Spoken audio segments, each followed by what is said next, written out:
চাওক আমি এইখিনি ধুনীয়াকৈ এইখিনিতো আছিলে মানে আজি এইখিনি দিনটো আছিলে বহুত অসুবিধা হৈছিলে চবৰ ধুনীয়াকৈ পুৰা কাঠ চাঠ চেটাৰিংখন খুলি কিনে বঢ়িয়াকৈ বনাই দিছোঁ মই আৰু সঞ্জিত দা সঞ্জয় আমি তিনিজনে মিলি কিনে বনাই দিছোঁ গাইজ চাওক এতিয়া মানে বঢ়িয়াকৈ এতিয়া কালি এইখিনি কালি চানডে আছে আমি তিনিজন মানে বহুতখিনি কাম কৰিছিলোঁ মন্দিৰত আমি নতুনকৈ ব্ৰিজ এখন বনাই দিছোঁ ব্ৰিজত দেখিছে আপোনালোকে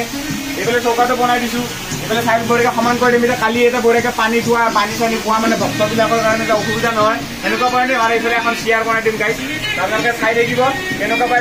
নিশ্চয় ভিডিঅ'টো লাইক কৰি দিব ভাল লাগিলে লাইক কৰি দিব শ্বেয়াৰ কৰি দিব আৰু ছাবস্ক্ৰাইব কৰিবলৈ নিশ্চয় নাপাহৰিব হৰ হৰ মহাদেৱ গাইজ এয়াৰ চব দৃশ্য আমাৰ বাবা তিলকীনাথ টেম্পলৰ কিন্তু গাইজ ব্ৰিজখন দেখাই দিয়া ব্ৰিজখন এইখন ব্ৰিজখন চাই লওক গাইজ আমাৰ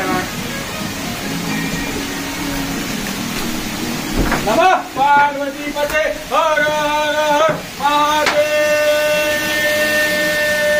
মহাদেৱ শম্ভো শম্ভো শম্ভো হ্যালো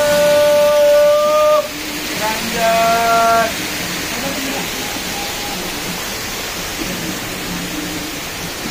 हर हर महादेव गाइस हर हर महादेव नमः पार्वती पते हर हर महादेव जय शिव शंकर बाबा भोलेनाथ